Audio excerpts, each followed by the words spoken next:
Hi everyone, welcome to the first episode of We Are Limitless.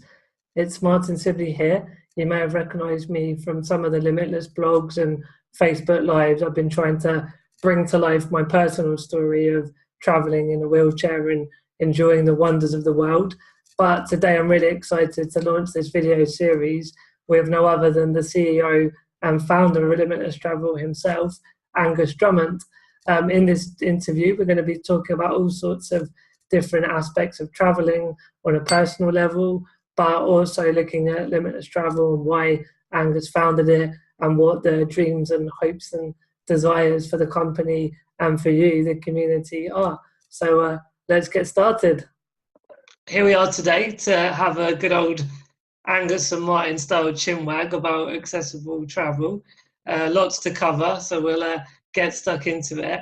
I think the first thing really I wanted to touch on with you, Angus, was your thoughts on the general sort of state at the moment of accessible travel. So, what are the big barriers from your personal experience, but also from the broader customer base at Limitless Travel that they're still struggling with at the moment?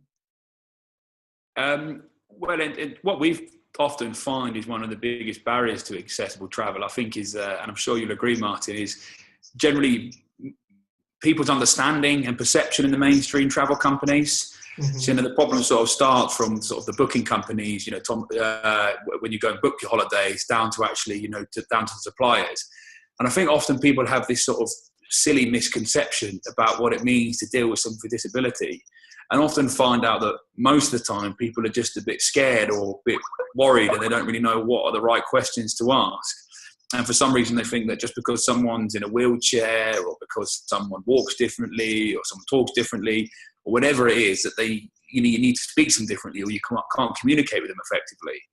And as a result, that stops people from asking the right questions or the questions they want to ask, and either they don't ask any questions and then they begin to presume certain things about that person's needs and then end up presuming what they think that person requires and aren't able to deliver a service effectively to them. And all it ends up meaning in the end is that somebody has a very bad experience and never goes back there or never uses that service again. So do you think that's partly born out of a fear of not knowing kind of the right words and, as you say, the right questions? Is it sort of that kind of fear factor, or is it something else, do you think? Yeah, I think so. I think there is a lot of fear.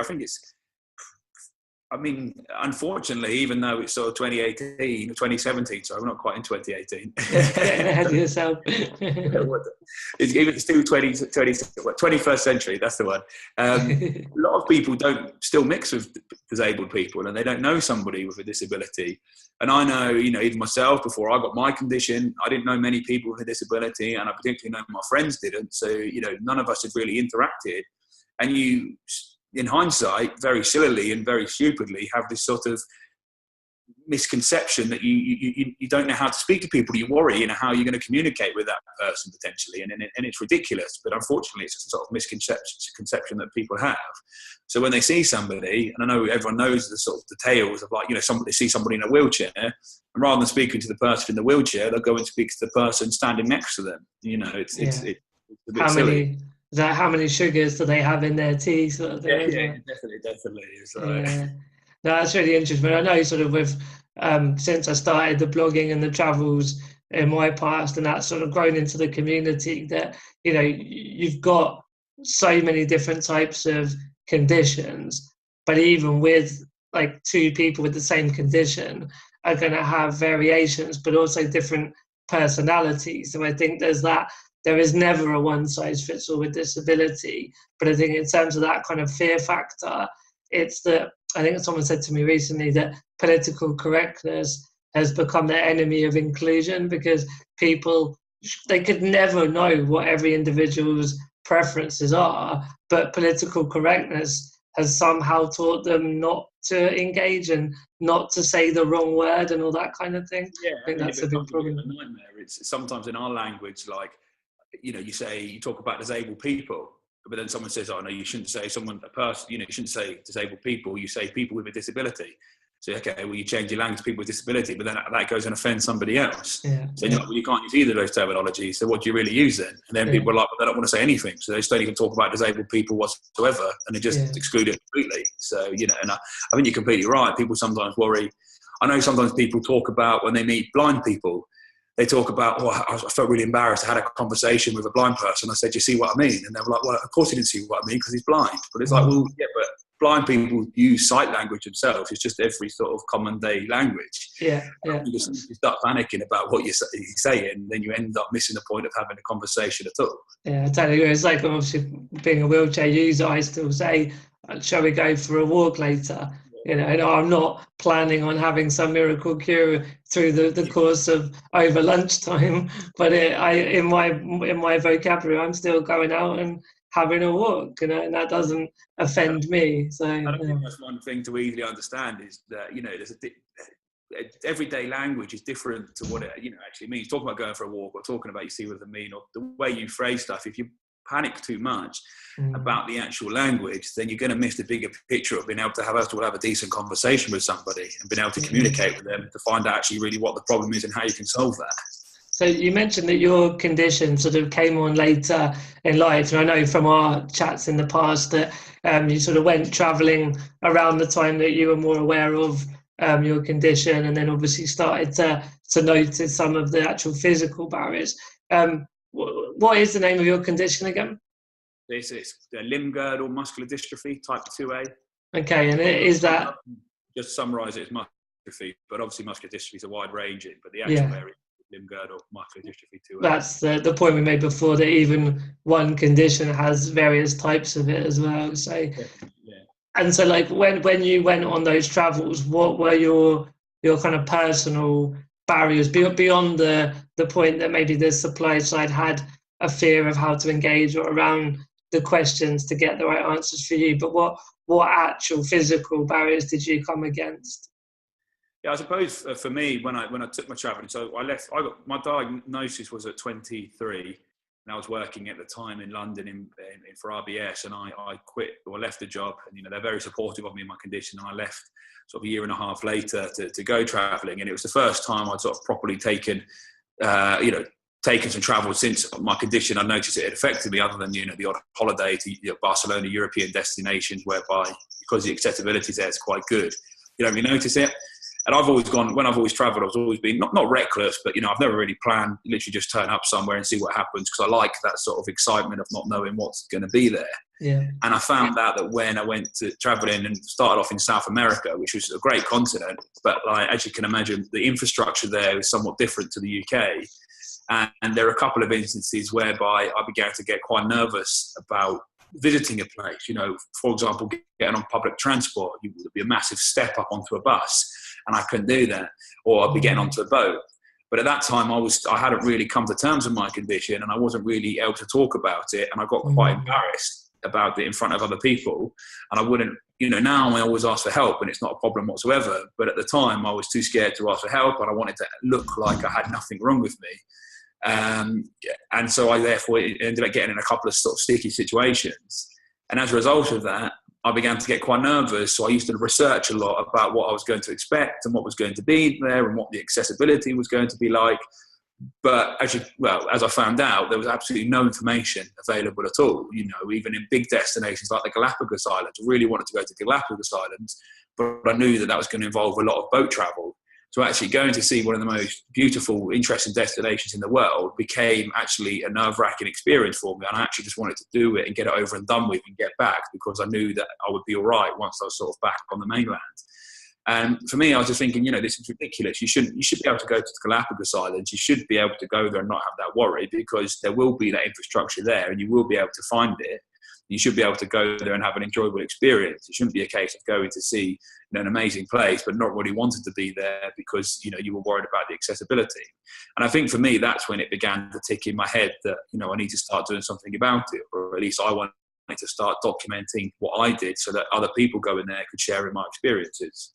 Yeah, it's really interesting. There's a lot of familiarity and echoes of my sort of blogging journey. That, I mean, as you know, I did economics at uni, and in the end, you see that there's that demand and supply of the accessible tourism industry.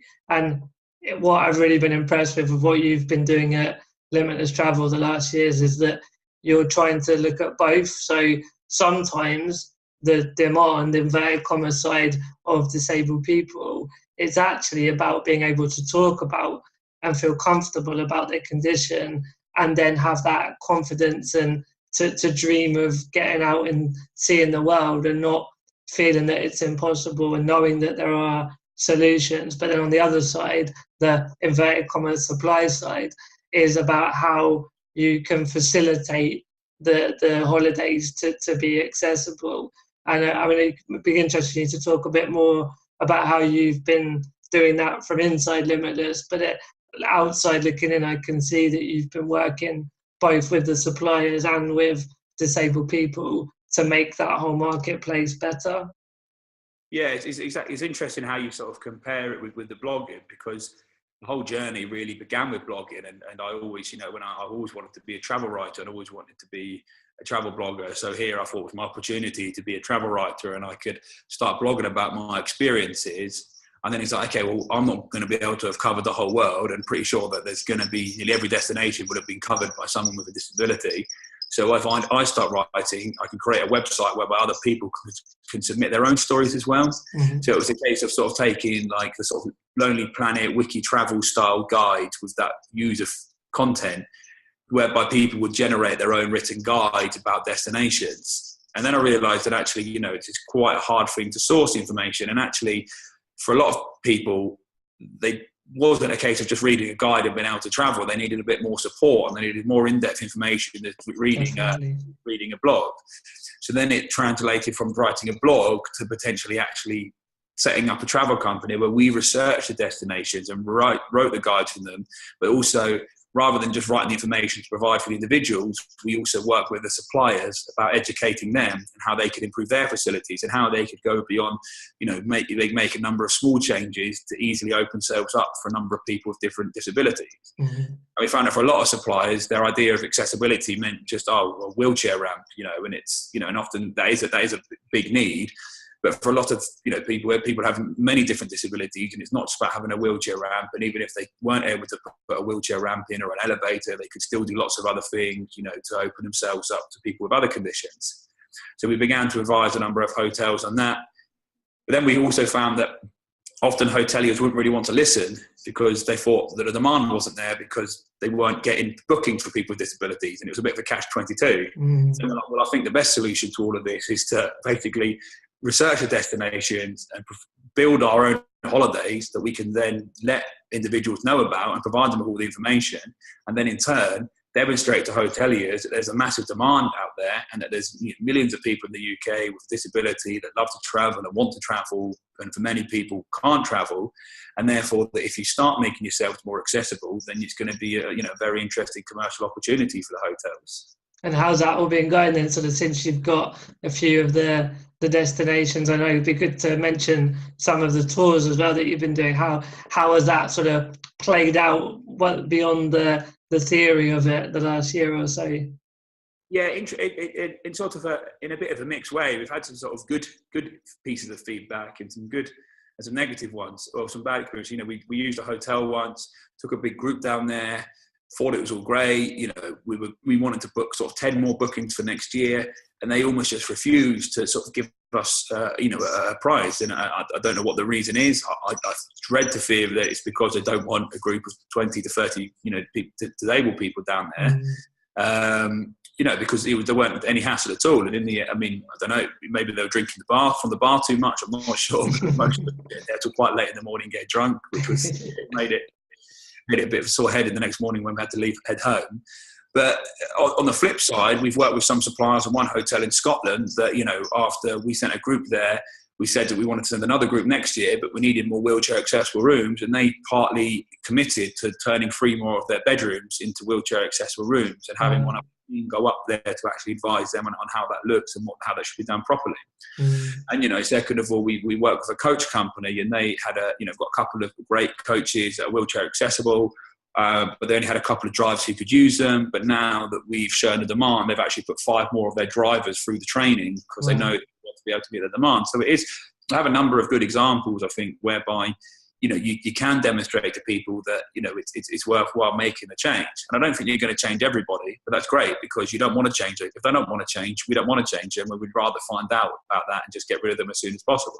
Yeah. But it has been a real joy to work with a number of people who are really open to the idea and really sort of believe in what we're doing and really want to help us on our journey, and are committed to sort of, delivering the best possible service for all people with disabilities, and, their travelling companions, friends, families, whatever it might be. Yeah, that's really nice to hear. Obviously, you and I both have that kind of personal story of travel, and we have that.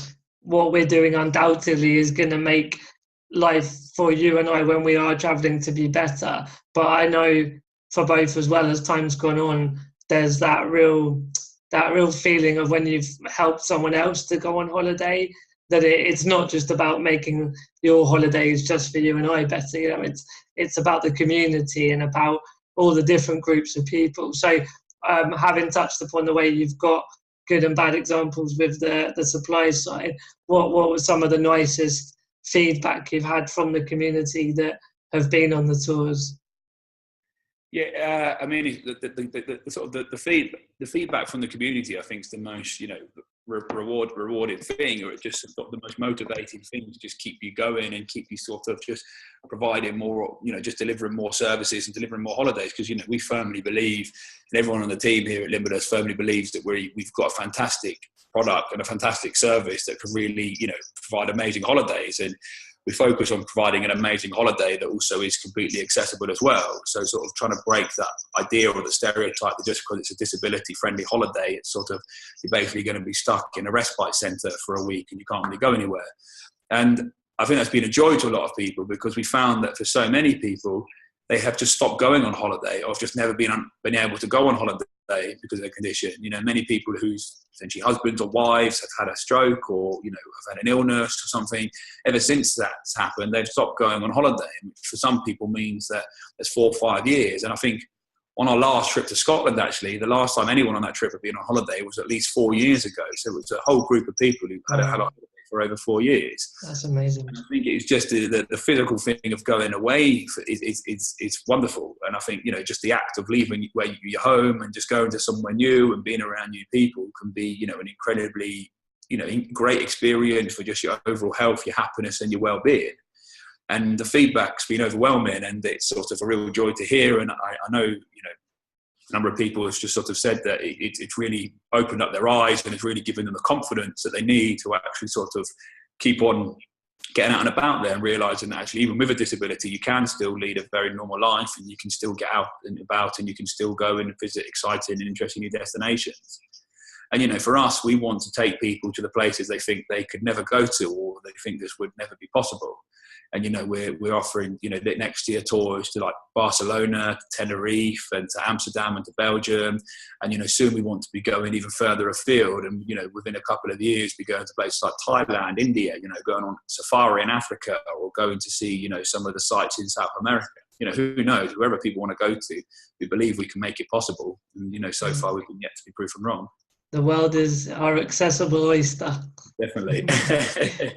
Now that you beat me to the punch in terms of the future. It's nice to hear what the plans are for the next year or so. I mean, what I guess sort of in a more visionary, further afield, when will you feel that your input and Limitless Travel's sort of influence in the world has really had a significant impact? Have you got some kind of measure of success in like 10 or 20 years down the road?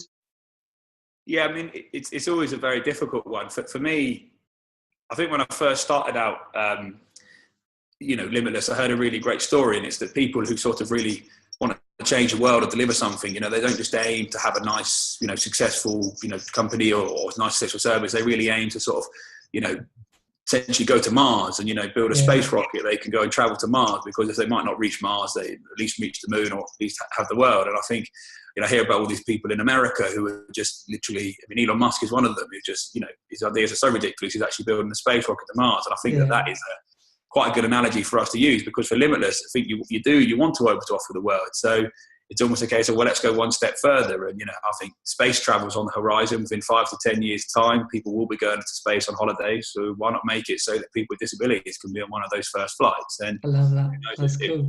It might never happen, but if we can get on a space rocket one day and we can have a limitless tour up and see the Earth, then I think that would be the ultimate goal. Definitely. No, I love that. That's a really nice answer.